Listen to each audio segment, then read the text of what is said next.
Question is asking कि गैर संचारी के प्रमुख लक्षणों में से एक रोग कौन सा है, यानी कि बताइए कि one of the major cause of non communicable disease, non communicable disease का मुख्य कारण क्या होता है, तो फिजिकल इनएक्टिविटी यानी शारीरिक निष्क्रियता नॉन कम्युनिकेबल डिजीज का मुख्य कारण है। और देखिए बाकी जो रीजन दिए हुए हैं यहाँ पे, यानी कि mosquito bite, expose to cold और फ्लाइज, ये सभी कम्युनिकेबल डिजीजेस के मुख्य कारण में शामिल किए जाते हैं। नेक्स्ट क्वेश्चन, स्वास्थ्य का भौतिक आयाम किससे संबंधित है? ऑप्शन नंबर बी, शरीर का सही कार्य यानी perfect functioning of the body. Physical dimension of health pertains to the, यानी अगर हेल्थ के फिजिकल डायमेंशन की सिर्फ और सिर्फ फिजिकल फिटनेस की बात की जाए तो इसका मतलब ये होता है कि परफेक्ट फंक्शनिंग ऑफ बॉडी यानी शरीर के सभी सिस्टम्स का प्रॉपर तरीके से काम करना ही फिजिकल फिटनेस में शामिल किया जाता है। लेकिन अगर हेल्थ की बात करें तो हेल्थ जो है वो फिजिकल, मेंटल एंड सोशल तीनों क्राइटेरिया को मिला के ही इसे हेल्थ के रूप में जाना जाता है। स्वास्थ्य शिक्षा का मुख्य उद्देश्य निम्न में से क्या है? ऑप्शन नंबर बी, व्यवहार प्रेरित घटना को नीचे लाना और बीमारी और स्वास्थ्य को बढ़ावा देना, bring down behaviour induced incidence of disease and promotion of health, यानी कि डिजीज के कारणों को कम करना और स्वास्थ्य को बढ़ावा देना, ये मुख्य उद्देश्य होता है स्वास्थ्य शिक्षा यानी हेल्थ एजुकेशन का। Which is the most abundant tissue in human body, यानी कि सबसे प्रचुर मात्रा में पाया जाने वाला ऊतक निम्न में से कौन सा है? Option number B, connective tissue is correct answer. Connective tissue मानव शरीर में प्रचुर मात्रा में पाए जाते हैं। इसे तंत्रिका तंत्र का कौन सा विभाजन आरंभ करता है? Means which division of the nervous system initiates a response known as fight or flight. Option number A is correct here, the sympathetic nervous system initiates a response known as fight or flight. इनमें से कौन सा उपकरण का उदाहरण नहीं है? Which of the following is not the example of neurotransmitter. Neurotransmitter का एग्जाम्पल निम्न में से कौन सा नहीं है? तो देखिए मैग्नीशियम जो है वो न्यूरोट्रांसमीटर का एग्जाम्पल नहीं है। इसके अलावा डोपामाइन, ऑक्सीटोनिन, कार्बन डाइऑक्साइड, ये सभी न्यूरोट्रांसमीटर के एग्जाम्पल्स में आते हैं। शारीरिक व्यायाम उत्तेजना को लागू करता है। The physical exercises stimulus applied leads to enhance the hormonal responsiveness in condition of। Option number B is correct here, जल योजन या हाइड्रेशन इसका सही आंसर है। Next question, in sports training known as tweaking the exercise stimulus as hyperemia is related to. खेल प्रशिक्षण में hyperaemia से संबंधित व्यायाम उत्तेजना को ट्विक करने के रूप में किसे जाना जाता है? ऑप्शन नंबर डी, रक्त और ऑक्सीजन को। Next, Eysenck personality questionnaire consist of how many sub variables. तो आइजैक व्यक्तित्व प्रश्नावली में कितने उपचार शामिल किए जाते हैं या वेरिएबल्स शामिल किए जाते हैं? Option number A is correct here, 3।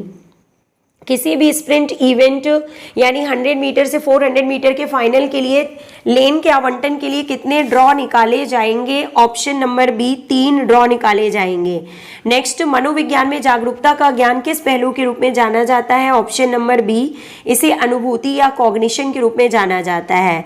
Next, खेल प्रशिक्षण का घनत्व कारक है। Option number C is correct here, recovery का कम समय, less recovery time is correct answer. Plateau in competitive sports career is, प्रतिस्पर्धी खेल कैरियर में पठार क्या है? ऑप्शन नंबर सी, प्रदर्शन में ठहराव, स्टेग्नेशन इन परफॉर्मेंस। कितने वर्षों के लिए प्राचीन ओलंपिक खेल लगातार आयोजित किए गए थे? Option number C is correct here, 1200 वर्ष is correct answer. Next, proprioceptive neuromuscular facilitation किस मोटर की क्षमता विकसित करने के लिए होता है? ऑप्शन नंबर डी, लचीलेपन यानी फ्लेक्सिबिलिटी के लिए होता है। नेक्स्ट, आत्मसम्मान के रूप में संदर्भित किया जाता है। Option number A, I think I can do. The self esteem is referred as I think I can do, मुझे लगता है कि मैं कर सकता हूँ, इसे सेल्फ स्टीम के रूप में जाना जाता है। बायो फीडबैक किससे संबंधित है? ऑप्शन नंबर ए, फिजियोलॉजी से इसका संबंध है। Bio feedback is related with physiology.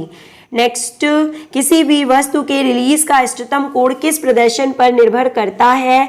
Option number A is correct here, वजन, आकार और वस्तु के आकार पर निर्भर करता है। Option number 1 is correct here, the skin rolling is related with, सभी को पता है दोस्तों मसाज से त्वचा के रोलिंग का संबंध है। नेक्स्ट, निम्नलिखित में से ग्लाइकोजन भंडारण किसका अंग नहीं है, यानी कि विच of the following organ does not have glycogen storage, किस पार्ट में ग्लाइकोजन का स्टोरेज नहीं होता है।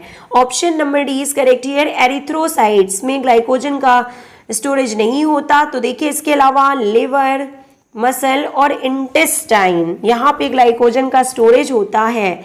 Next, trial races typically have been related to which sport, यानी कि परीक्षण दौड़ आमतौर पर किस खेल से संबंधित है। Option number C is correct here, athletics से इनका संबंध है। नेक्स्ट, किस वर्ष में पहली बार जीन डोपिंग निविद सूची में दिखाई दी। Option number D is correct here, 2004। Next, 3000 metre steeplechase event के लिए कितने पानी के जंप का उपयोग किया जाता है, 7। There are 7 water hurdles in 3000 meter steeplechase event. How many numbers of spikes or nails may be used by an athlete in spike shoes? यानी कि किसी एथलीट द्वारा स्पाइक शूज में कितनी संख्या में स्पाइक्स या नाखून इस्तेमाल किए जा सकते हैं। Option number A is correct here, 11।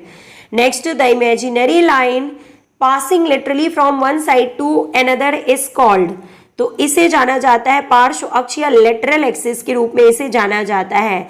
Laterally अगर कोई लाइन खींची जा रही है या जाती है तो उसे लेटरल लाइन के रूप में जाना जाता है। हाइपोक्सिया रिफर्स टू, सभी को पता है कि insufficient oxygen reaching to tissues. Option number C is correct here. Next, सीखने के सिद्धांत का उपयोग किया जाता है। Again C is correct here, मानव व्यवहार का विश्लेषण और प्रबंधन करना।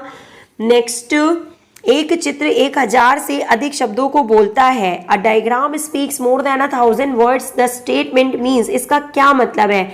इसका मतलब ये है कि शिक्षण सहायक सामग्री का उपयोग करें और शिक्षण सहायक सामग्री का उपयोग क्लास को जो है ज़्यादा प्रभावशाली बनाता है। नेक्स्ट क्वेश्चन, शिक्षक के पास कक्षा में संचार का प्रकार कहा जाता है। Option number C is correct here, समूह संचार के रूप में इसे जाना जाता है। नेक्स्ट, एथलेटिक प्रदर्शन और उत्तेजना के बीच संबंधों को समझाने के लिए सबसे पहला मॉडल क्या है। ऑप्शन नंबर सी, यू परिकल्पना के रूप में जाना जाता है इसे, या इन्वर्टेड यू हाइपोथेसिस कहते हैं। नेक्स्ट, शारीरिक गतिविधि समाप्त होने के तुरंत बाद क्या प्रक्रिया शुरू होती है। ऑप्शन नंबर सी, पुनः प्राप्ति प्रक्रिया या रिकवरी प्रोसेस जिसे कहते हैं। निम्नलिखित में से कौन सा जोड़ा गलत तरीके से मिलान किया गया है। Option number A is correct here, पियाजे का संबंध जो है वो कॉग्निटिव डेवलपमेंट से है, ये यहाँ पे गलत है, इनकरेक्टली मैच है। लेकिन दोस्तों आपको बता दें कि कॉग्निटिव डेवलपमेंट या कॉग्निटिव थ्योरी के प्रतिपादक तो पियाजे जी ही हैं, जीन पियाजे को ही माना जाता है।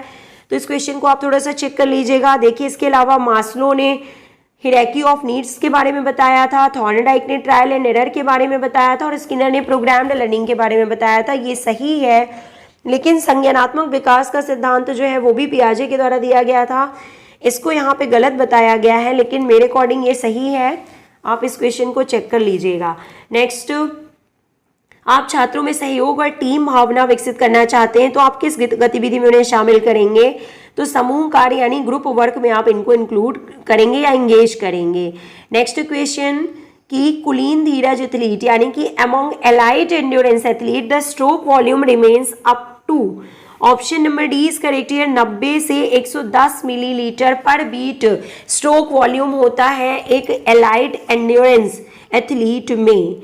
नेक्स्ट क्वेश्चन, निम्न में से कौन सा विटामिन वसा में घुलनशील विटामिन है। Option number D, vitamin D और विटामिन ए जो होते हैं ये वसा में घुलनशील विटामिन होते हैं।